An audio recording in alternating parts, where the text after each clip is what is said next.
Hi, everybody. Welcome to Capital to the Coast BNI. My name is Mike Manning. Each week, we bring you a local small business success story, anywhere from the Raleigh Durham area we call the Triangle to the Wilmington area we call the Coast. So it's Capital to the Coast. There are 40 chapters that meet each week. Our goal is to help each other grow our businesses. If you are not familiar with BNI, it is Business Networking International, the world's largest networking organization. And our many business owners and sales professionals join these organizations, these chapters, and help them grow their business. And we're going to be our local small business success story this week is John Delgado with J. Patterson Realty with Keller Williams. John is part of RD20 BNI Bridge to Success. They meet Tuesday mornings at 8:30 at Snow Approach Foundation in Hillsboro. John, how are you doing today? I'm doing great, Mike. How are you? Good. Glad to have you on, folks. So we're in for a treat. We've got a customer service expert, a realtor expert, a business expert, a diving volunteer dad. We got all kinds of things we can talk about today. So John holds the residential realtor seat in his chapter. And if you're not familiar with BNI, we call them seats. BNI is seat specific. So John is the only residential realtor. Hopefully one day they will have a commercial realtor as well that does not do residential sales. But the goal is to have specific seats so people can build relationships with a mortgage lender, an insurance person, residential cleaner, whoever comes into John's group that he can help grow relationships with. He's been a realtor for about 8 years. John, so I'm not going to get into the market much because it's just not the point of it. I know things change back and forth and all kinds of things going on. Who knows what's going to happen in the next year? But let's go back to day -1 before you joined Jennifer at her at J. Patterson Realty with Keller Williams. What was the plan on the day before you came into the office there?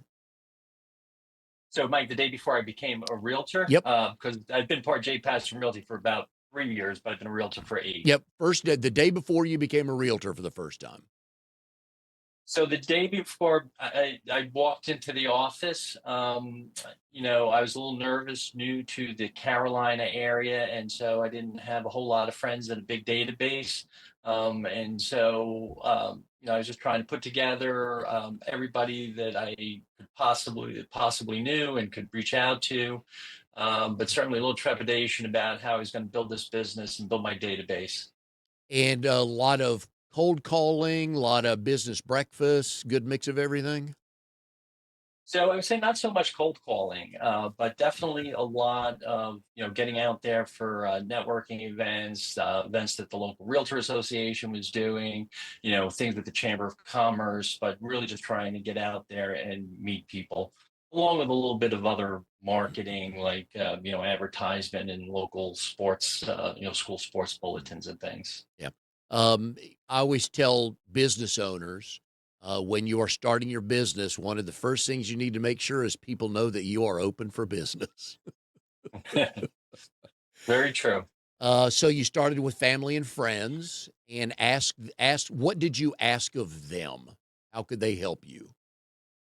So I asked them to connect me with anybody they might know who was interested in buying or selling real estate. Anybody that they knew that was local into the area where I lived. A lot of my friends were from the New York area where we moved from, but everybody knows somebody everywhere, and you never really know who knows people in your local market. So it was really more about making connections than anything else. And a lot of times we start a new business and we either don't know specifically who our client is, so we have to deal with that. But one of the things small business owners run into is they are not properly funded. And I would assume that you made the plans to make sure you could go. How many months were you planning to go before you sold a house? So I think my initial plan was about 6 months. That I figured it would take, about a half a year of my getting my name out there. One of the other things I did, the firm I worked for at the time was a different local firm, and this was prior to COVID, and we actually could sign up for what they called desk duty, Mhm. meaning you work the front desk, answer the phones, and handle anybody that walks in. And actually, my very first client, who turned out to be one of my very best clients, was somebody that I met doing desk duty on in the real estate world. Was the very lonely Fourth of July weekend. I was the only one in the office, and just happened chance that they saw a sign with our office's name on it. He became my best client and actually a good friend. Are people still calling out of the blue these days? It's rare. It's rare. Most people nowadays, their first thing to do is to go online and go to Realtor, Yep. Redfin, or Zillow. Um, they will sometimes search for a realtor, but there's a lot of realtors who actually buy leads. And so, as you're searching on Zillow, if you're looking at a certain zip code, you're actually going to see advertisements, or if you click the more information page, you're going to see realtors that are actually paying for those leads through Zillow. But So but it's really the internet is the first place Yep. people go. So if I'm a home buyer and I get connected with you, do you want me to know exactly what I want to buy, or do you want me to know this is kind of the area I want to live in? Certainly helpful to know area. And I will tell you that when I meet with a buyer for the first time, usually my first series of questions are really about getting to know them and how they like to live their life. Not so much about the house. We can find you a 3 bedroom, 2.5 bath ranch home just about anywhere. But I'm much more interested in learning about them and do they want to be near shopping? Do they want to be in a neighborhood with sidewalks? Do they want to be near hiking trails? Um, because ultimately those are going to be the things that are really going to drive people to the final place that they pick a home. And you and I were chatting the other day, and I've had this conversation with realtors and mortgage lenders as well. So, folks, here's your first public service announcement today on the show. If you really want to do the buying process the right way, go get pre qualified. So, when you come to John and now you're chatting, you know what you're qualified for, and he can help you even better. Is that correct information, John? That's absolutely correct, Mike, and I'm so glad you said that, because usually once we get into the conversation, one of my first questions is, have you spoken to a lender? Because it's really important to understand, um, A, what you qualify for, but more importantly, what you can and are willing to afford, which are sometimes two very different numbers.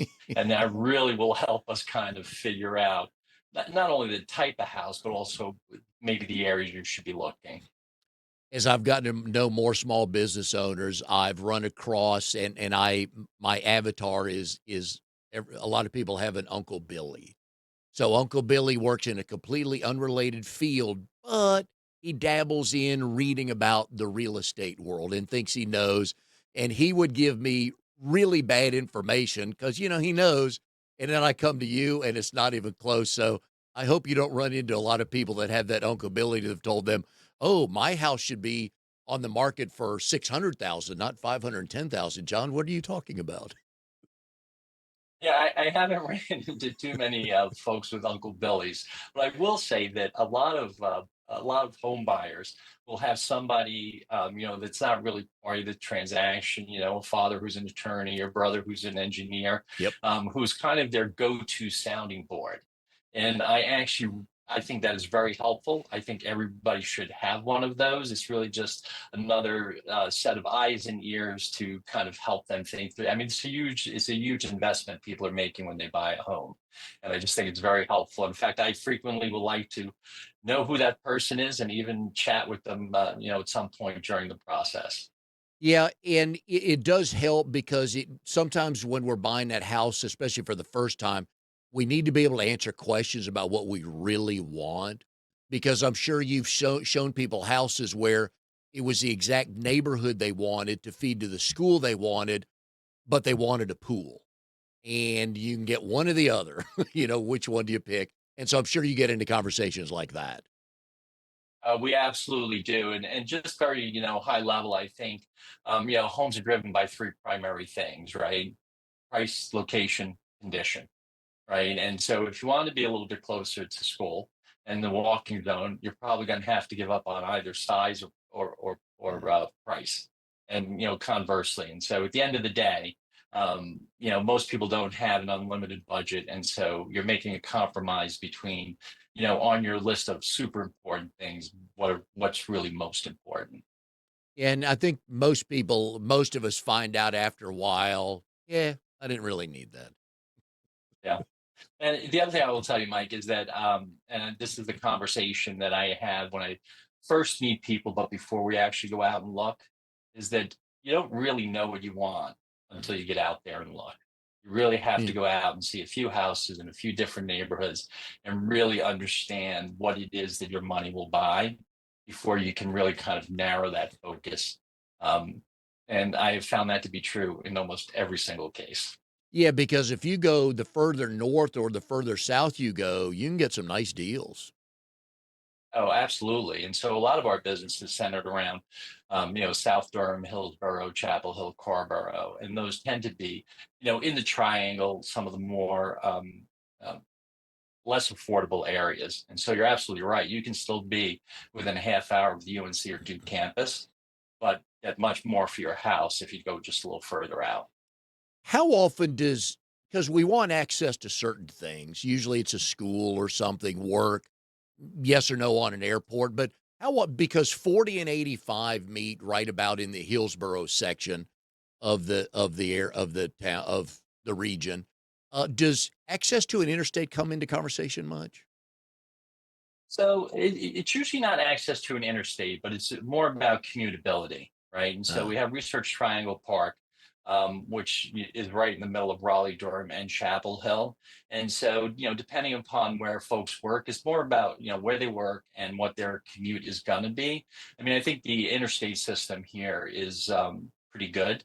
And, but it's usually not the highway that's the driver. It's more distance to work. okay, that makes sense. All right, so you got your name out. You've been talking to people, tell them what you're looking for, who you want to be introduced to. When did things kind of start clicking, and you thought, okay, there's something here? So I think things really started clicking year two. Like I said, I picked up this one client who's actually an investor client, and bought several properties, condos that were on the bus line, commutable to the Chapel Hill UNC campus. And I just, had gone to a lot of realtor events. I actually started to volunteer with the local realtor association and made connections to not my peers, but also to a lot of other different community members. And I think it can be a little discouraging in the first 6 months because it seems like you're doing a whole lot of work and not necessarily getting the business that you had expected. But probably towards the end of the first year, going into the second year, I really felt like, as long as I continue making connections, staying in touch with my clients and getting referral business, that this would build on itself. For somebody starting a business for the first time, they know their craft for the most part, but they're starting a business. What did you learn in month 2, 4, 6, and 8 along the way that's like, all right, I'm doing something right. Let's keep pushing through this.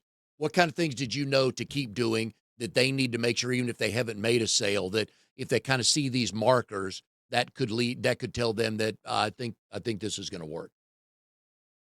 So, I don't know how much it applies to other businesses, Mike, but certainly in the real estate business, I think the one thing that I learned and still know to be absolutely true is follow up.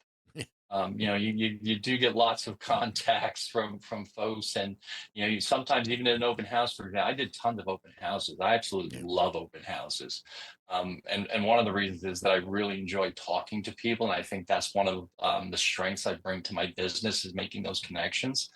Um, but you have a great conversation, and it sounds like this person is going to call you on Monday and to start the home search, and then you never hear from them again.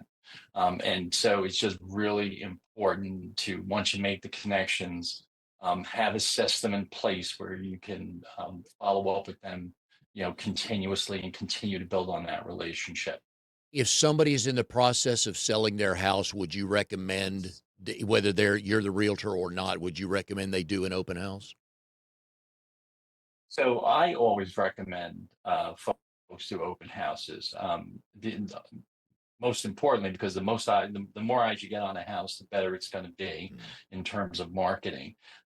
Interesting though, most people that come to an open house don't actually buy the house they come to the open house for. And so at the open house, we get a lot of folks who are just starting looking and want to kind of see what's out there in different neighborhoods and what the price point is. But if there's somebody that's seriously looking in that neighborhood and is pre-approved and ready to buy, they have an alert set up so that when that house comes on the market, they're calling their realtor and they're going to have a private showing and be prepared to make an offer. Um, but I still recommend doing them. And first of all, as the person hosting the open house, is very beneficial to me to build my business and to meet people. But there are also benefits to the seller too. And that was my follow-up question. You, from the realtor standpoint, you 50 people in the house is 50 people in the house, whether they're buying today or not, right? That's exactly right. It's 50 people for me to meet, 50 people for me to give my card to, 50 people for me to have a conversation with about what their goals are in real estate.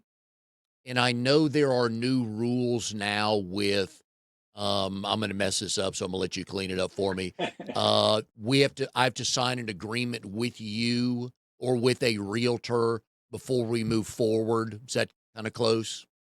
That is actually very Good. close. And so it used to be that when somebody came to work with me, I would have to disclose to them. It's called the Working with Real Estate Agents brochure, which is published by the North Carolina Real Estate Commission, and describes the difference between working with a buyer's agent and a seller's agent.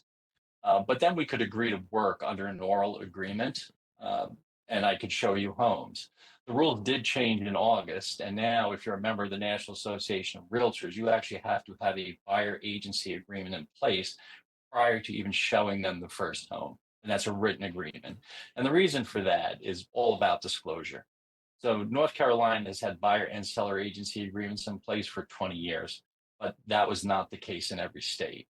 And so some of what happened in other states has caused this to become like a national rule now, but that's the new rule. So yes, it has made having some conversations at open houses a little more challenging Mhm. because now if somebody wants to see a house, we have to have the conversation about signing a written agreement, which some people are a little hesitant to do with somebody you just met. But at an open house, you can ask me if I have a realtor, correct? That's correct. Okay, all right. But after that, it's stuff needs to be in writing. That's correct. Okay, all right. Again, it's really the key thing is if I'm going to show you a home, we have to have an agreement in place prior to me showing you that home. Okay. And things have evolved, and they now have it's called a showing agreement, and so somebody could sign a 1 day showing agreement or one property showing agreement. That's not really the strategy that me and my team use. We prefer to have a formal standard buyer agency agreement in place, but we do have that option if somebody just wants to kind of dip their toe in the water, so to speak. If I am looking to buy a house or even sell a house and I don't know a realtor, and a couple people have sent me some names of people they've worked with before, and I start interviewing 2 or 3 realtors just to kind of understand who I want to work with, what kind of questions should I ask those realtors to figure out if this will be the right relationship?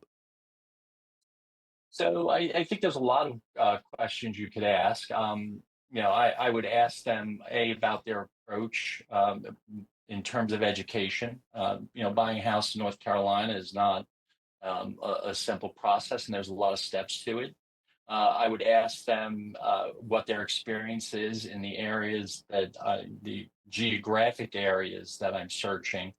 Um, you know, I think it's very important for your realtor to be a subject matter expert, not only in the market, but in the area you're looking to kind of understand where new projects are happening, new developments happening, if there's any issues related to environment.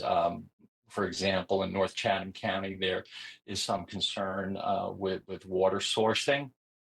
Um, and somebody who's not that familiar with the area might not know those things. So I think those are the two of the key questions I would ask a realtor. Yeah, and I'm with you on that. I've again learned from realtors that you can live in Wake Forest and be a really good realtor, but if I'm looking for a house in Durham, you may not, back to your point, you may not know the market well enough. That's right. In fact, I'm very hesitant.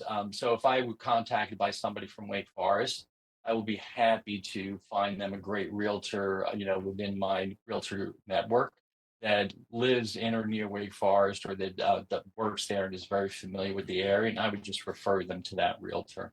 I don't typically go outside of my area of core expertise because I don't really think I'm adding value.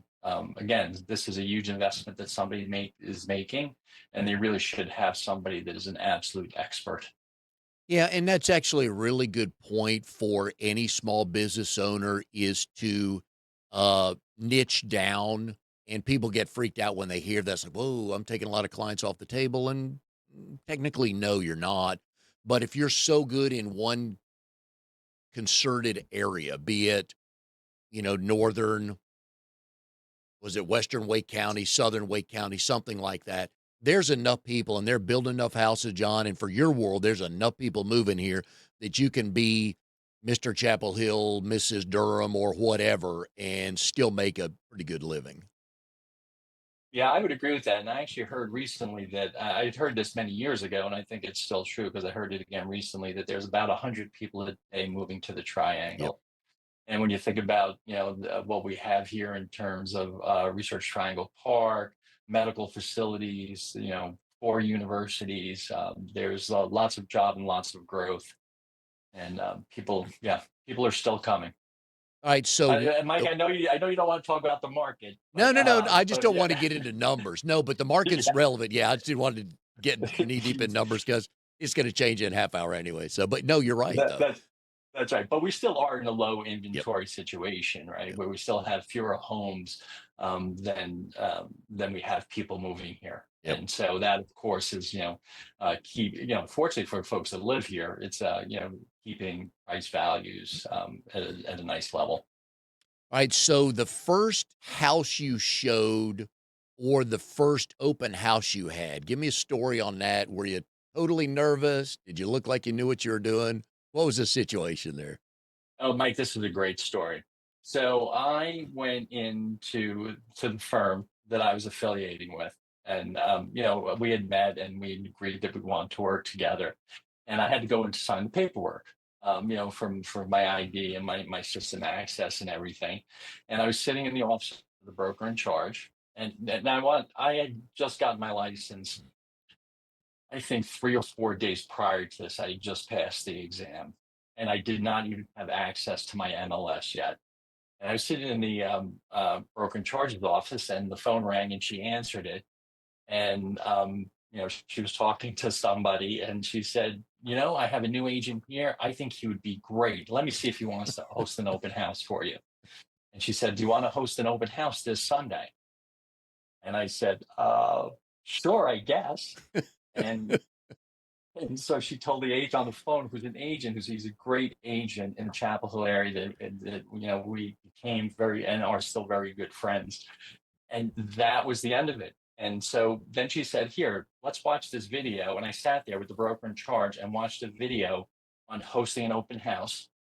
And that was Friday. And I grabbed a couple of open house signs. And on Sunday morning, I went and figured out how to unlock a lockbox Yep. and put out my signs and stood there and waited for I didn't quite know what.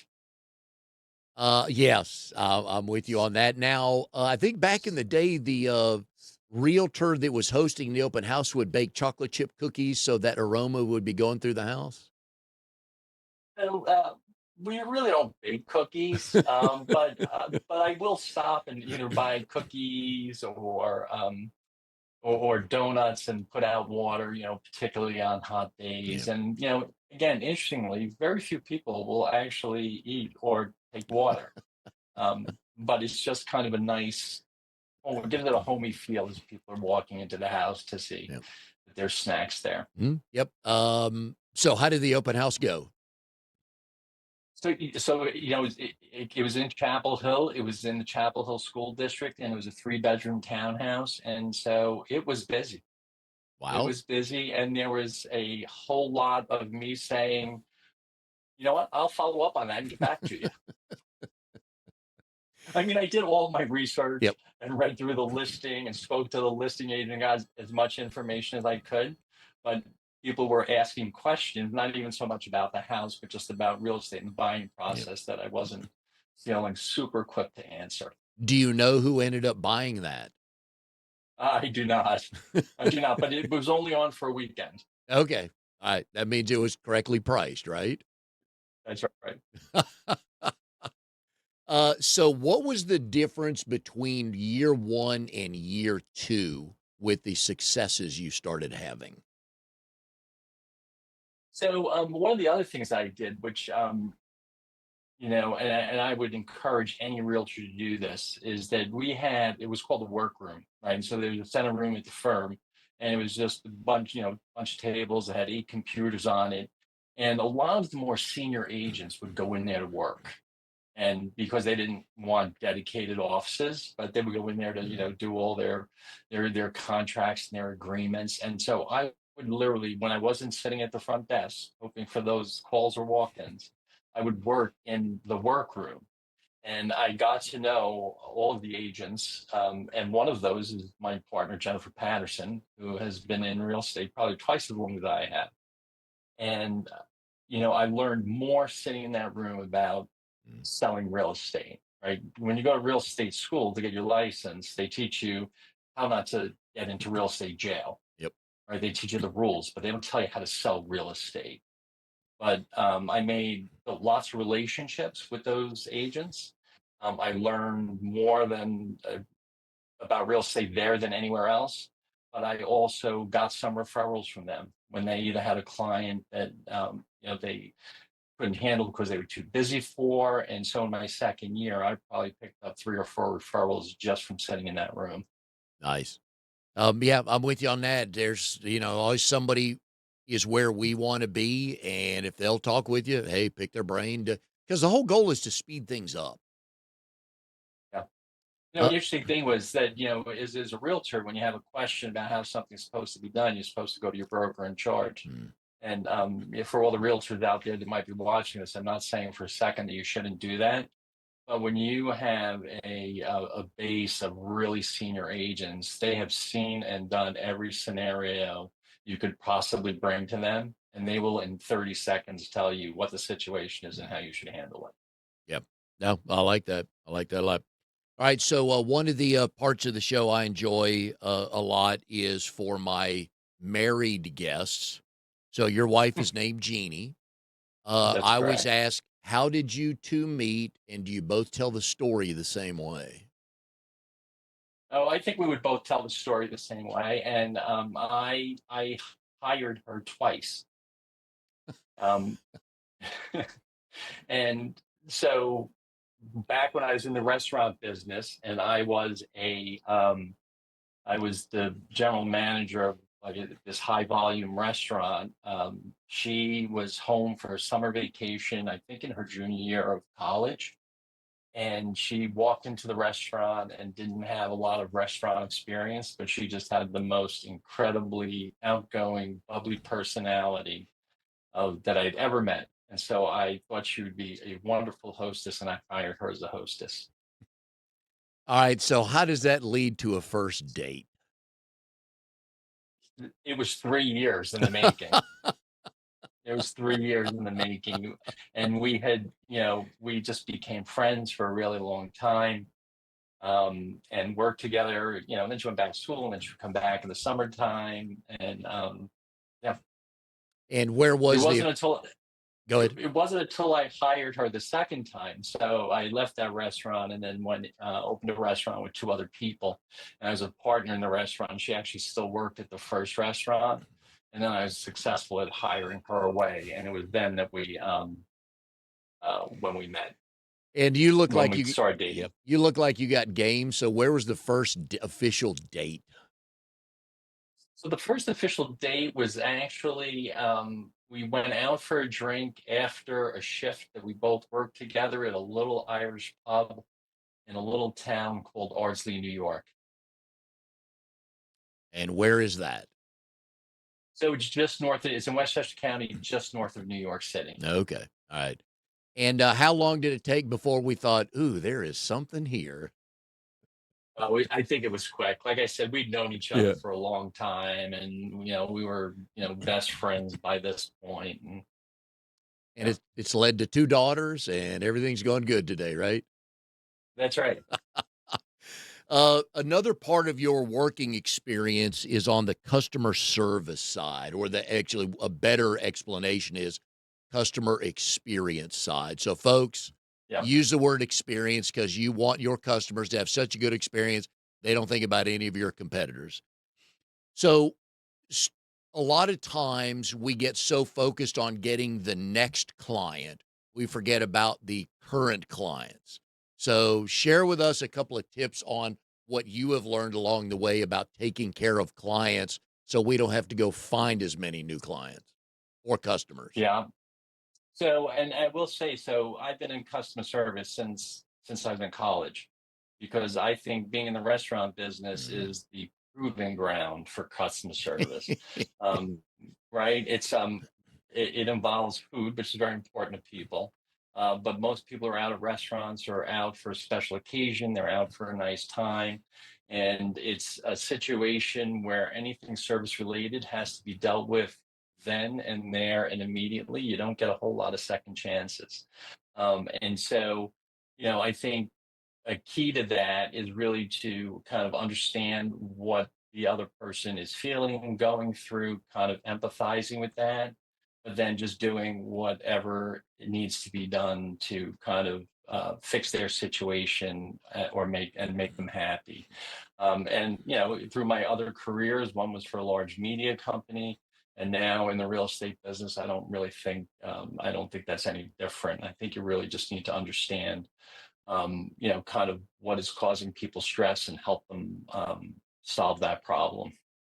And you brought up the one of the key words earlier with regard to clients is follow up.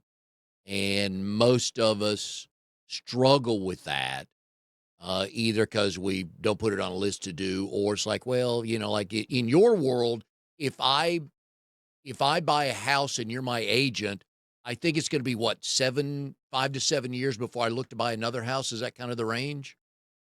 Um, yes, probably. Okay, Very generally speaking, yeah. So the point, there's a lot of movement in this area because of yeah, jobs, and so true, it might be a little bit shorter here, but yeah. generally speaking. But the point there is though, for people that have a business where it's a single transaction that could lead to another one. You're a general contractor and you come add on a screen porch at my house. And then in another year, I tell you, you know what, in another year, I'm going to call you because we want to do this too. How do you keep up with clients that aren't a monthly client with you? So we actually do. This is one thing that I think we do a really good job of. And in fact, right before this show, Mike, I was doing my Monday morning huddle with my team, Mhm. and we were talking about our next client event. So we host 3 or 4 client appreciation events every year. We just did a UNC Duke baseball game at Bosch Hammer Stadium on Ooh. campus. And our favorite one is our summer movie night. We will rent out an entire theater and invite every client that's done business with us, and bring your spouses, bring your kids.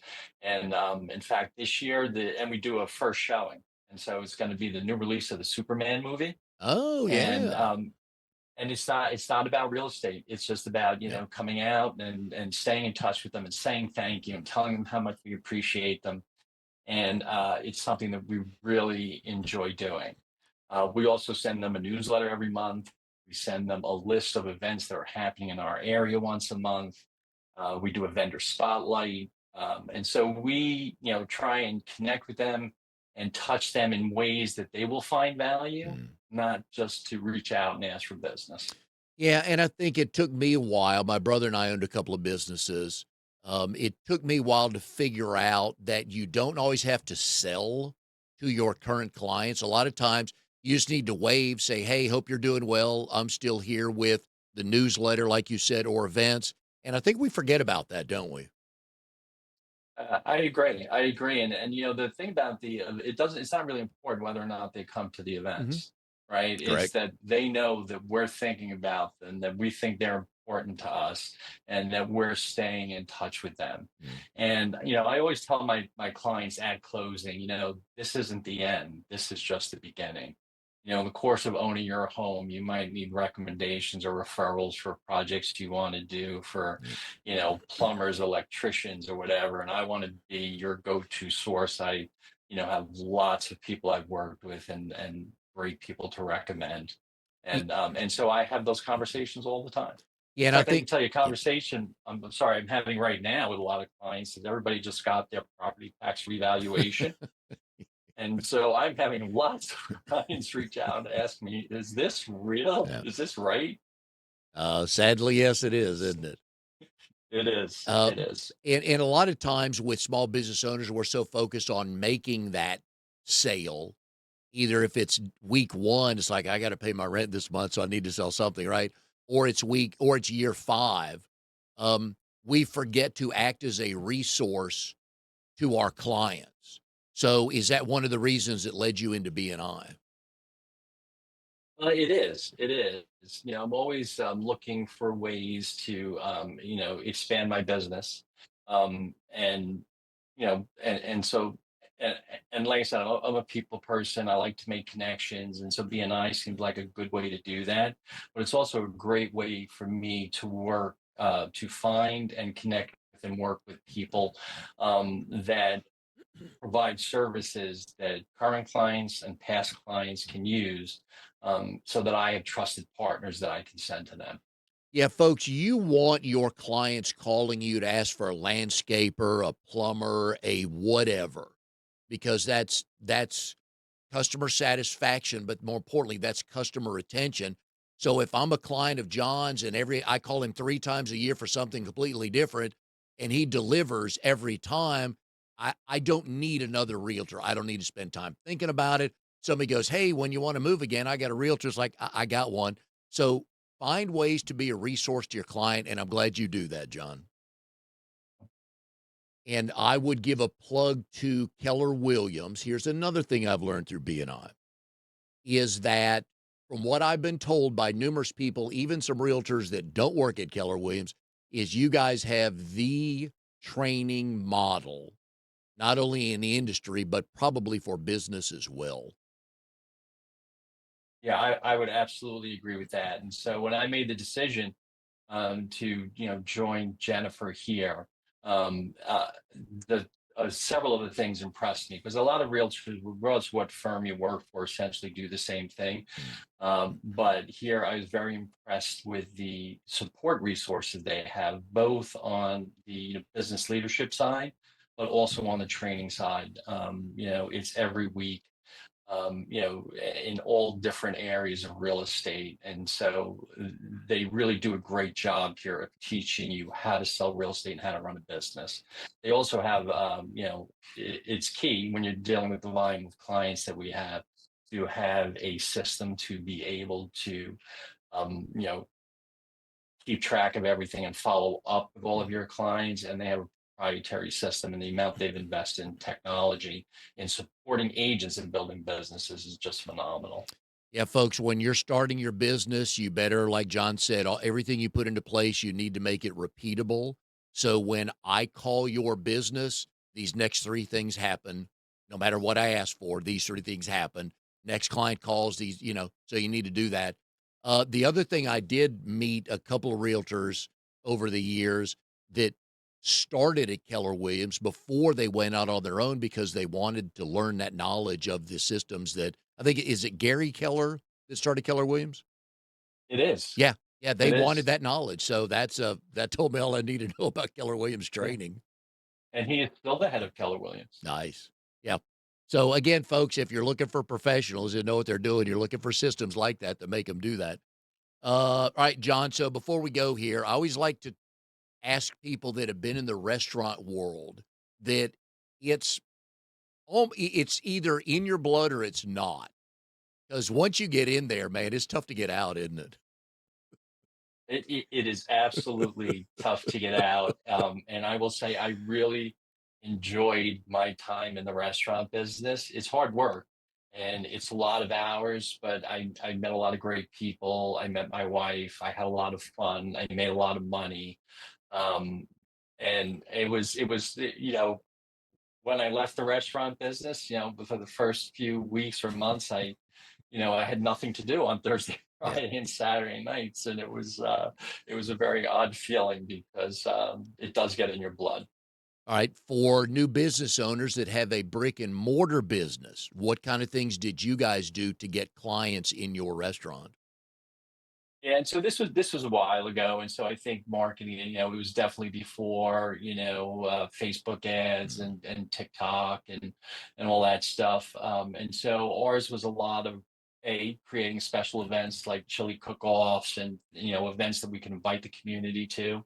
There was a lot of just good old-fashioned postcard mailing to let people know that we kind of had this new restaurant. Um, and it was a lot of, begging newspapers to come in and Yeah. review us so that we could get that type of advertisement out there. And we did get a review in the Westchester section of the Sunday Times, um, Very nice. and it was amazing how quickly things took off from there. Yep. I like that. Can I assume you're a better than average cook? I do almost all of the cooking in my Oh, house, nice. Good for Jeannie. and I love to cook. All right. What's your go-to meal? What's my go-to meal? I hate to say it, it's so simple, but and it's because everybody in my house loves it, but I just love a really good grilled chicken salad. Okay. And so we probably have that one night a week. If you ask my kids, the thing that they always ask me to make for birthday dinners and everything else is a good old-fashioned shepherd's pie. Oh, wow. Okay. Yeah, that's, Yeah, not quite forgotten about, but you don't hear that dish talked about a lot, but for those that know it, oh, yeah, it's worth it. yeah. That's some hearty comfort food. Very nice. All right, so last tip of the day here. For someone who's thinking about becoming a realtor, give them a couple of nuggets of what they should be thinking about or start to have in place to do that. So I think they should be thinking about finding a good firm that is going to provide them the support that they need. I think they should be thinking about not, they should be dispelling themselves of any stereotypes of realtors that drive around in Lexuses and BMWs and show people $1 million homes and then take the weekend off and go to the beach because that is not real estate. Real estate is a lot of grinding and calling people and staying in touch and doing open houses. But I think if you kind of commit to, putting the effort in and making connections with people and following up, that you will really, sorry, um, you will be able Yeah. to really have a successful business. And this was Easter weekend, and I believe you worked on Saturday in the real estate world, didn't you? That is correct. Yep. Yep. And so So, that's the other thing that people should know about real estate is real estate. A lot of real estate happens on evenings and weekends. yep. And, I was very happy with the compromise with small children allows me to be there for my kids during the week and, Mhm. you know, and, and be away time when my wife's home. All right, folks, here's another thing I've learned through BNI is, first of all, 3 there are no mortgage rates of 3% or 3.1%, okay? So forget about that right now. But it's the realtors. You don't just drive around and go, "Oh, knock on the door. You want to sell your house? Oh, great. Let me put my sign in the yard." The number of months, and I'm not even gonna say days, I'm gonna say months, John, that you had to spend with a couple of clients just to get the right to list their house. That's what they don't I don't believe that's what they teach them in real estate school of what you have to do to get the right to put your sign in their yard. That's right. And it's not just on the sell side, Mike, it's also on the buy Mhm. side. Right? Like Yep. there are clients, I showed one client early on in my real estate career 36 homes in 3 days. Wow.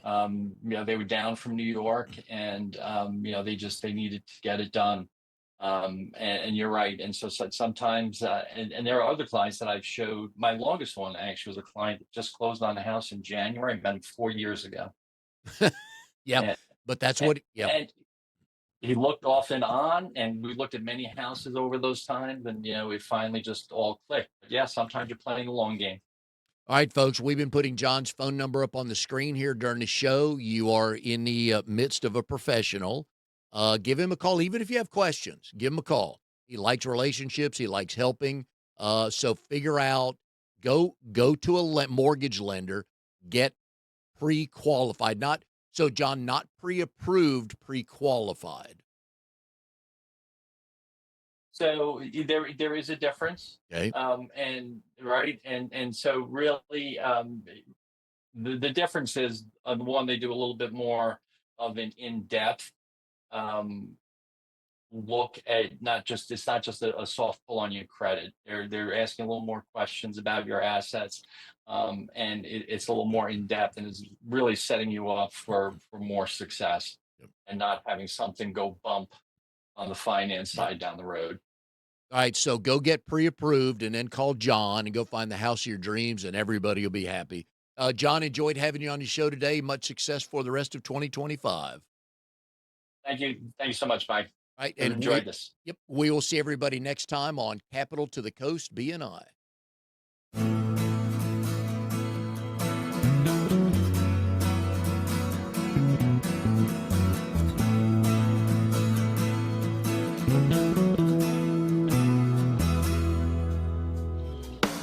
You are tuned to the Nissan Communications Network.